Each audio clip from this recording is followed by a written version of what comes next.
Olá, tudo bem? Meu nome é Poliana Cagiano, eu sou mestranda em Direito pela Uninter. Minha orientadora é Andresa Baggio e essa apresentação integra o grupo de trabalho Jurisdição e Processo na Contemporaneidade. E eu compartilho com vocês o desenvolvimento da minha pesquisa de mestrado. Então, o tema de estudo é Constitucionalismo e Democracia. Existe paradoxo entre os conceitos? Essa pesquisa parte da constatação de que, no discurso jurídico e político contemporâneo, o constitucionalismo e a democracia são frequentemente tratados como conceitos em tensão, especialmente quando se discute o papel das cortes constitucionais na limitação da vontade das maiorias. Então, a motivação surgiu do desejo de compreender se essa tensão é inevitável ou se existe um caminho para superação conceitual ou institucional. Então, ao longo da história constitucional brasileira, alternamos entre experiências autoritárias e tentativas democráticas, como foi o caso das constituições de 1934 e 1946. Em contrapartida, vivemos também períodos de centralização do poder e suspensão das liberdades, como nos textos constitucionais de 1937 e 1967. A promulgação da Constituição de 1988, a nossa Constituição chamada cidadã, marca o desenvolvimento mais importante dessa virada democrática. No entanto, o desafio persiste em como conciliar a supremacia da Constituição com a legitimidade da vontade popular. Então, a pesquisa ela adota uma abordagem teórica, conceitual e histórico-normativa, com base na análise crítica da evolução constitucional no Brasil, desde a Carta de 1824 até a Constituição de 1988. Então, nesse percurso, eu observo como a Constituição pode operar, ora, instrumento de contenção do autoritarismo, ora, como mecanismo de legitimação da exclusão.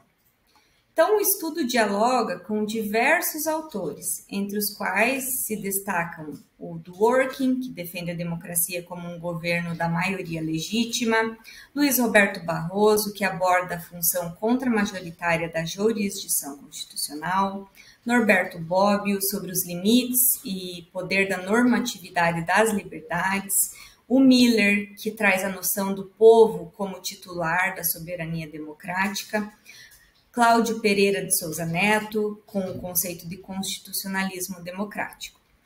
Também dialogo com o Touraine, que trata da democracia como política do sujeito, e o Miguel Godoy, que defende a atuação judicial mais democrática e participativa. Então, eu trabalho com os seguintes conceitos: o princípio majoritário, a separação dos poderes, os direitos fundamentais, a democracia substancial versus a democracia formal. Os resultados parciais dessa pesquisa indicam, então, que não há um antagonismo necessário entre constitucionalismo e democracia. A Constituição, quando compreendida, então, na sua função garantidora, não se opõe à soberania popular, ou seja, ela organiza, protege e legitima. O modelo que defendo é do constitucionalismo democrático, que limita o poder das maiorias temporárias para proteger as minorias e a dignidade humana. E isso faz com que garanta-se direitos fundamentais, mesmo diante de decisões legislativas populares. Estrutura a democracia também dentro de parâmetros mais éticos e jurídicos que evitam, assim, os retrocessos. Então, a Constituição de 1988 ela é emblemática porque ela consolida um novo pacto constitucional, institucional, e ela cria essas cláusulas pétreas como instituidoras do controle de constitucionalidade, consagrando, então, a função social da cidadania. Um ponto fundamental do trabalho é mostrar que o Supremo Tribunal Federal, ao exercer esse controle de constitucionalidade, não nega a vontade popular. Pelo contrário, ele protege a vontade de si mesma, quando ela ameaça, então, esses direitos fundamentais. As decisões judiciais que limitam maiorias momentâneas não são antidemocráticas, são mecanismos para preservar uma democracia substancial e inclusiva. Então, a Constituição, nesse modelo, é um instrumento de transformação social que confere à política um horizonte ético e jurídico.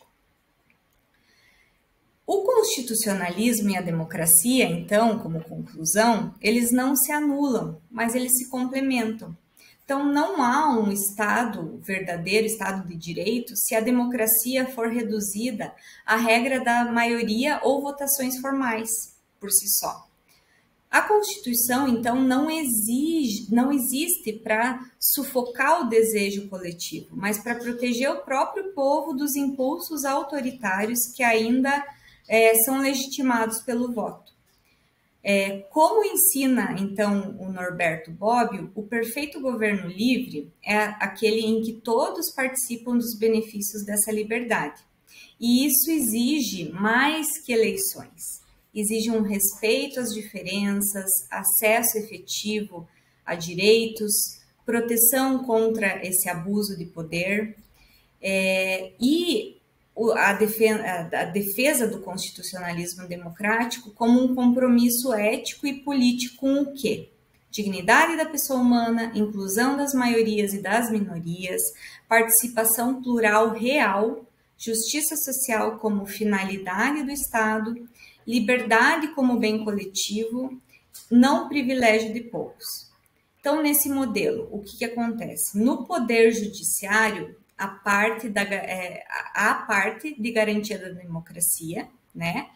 Ele faz parte, né? O poder judiciário, ou seja, ele faz parte da garantia da democracia em si.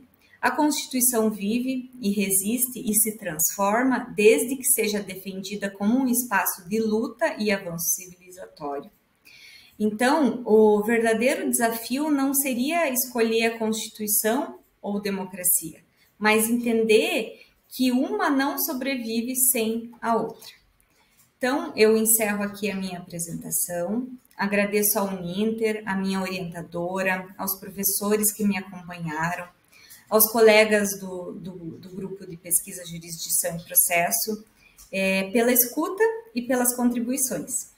Muito obrigada por me acompanharem nessa apresentação. Espero que essa pesquisa não apenas alimente o debate acadêmico, mas também inspire o compromisso com um país verdadeiramente democrático, constitucional e socialmente justo. Muito obrigada.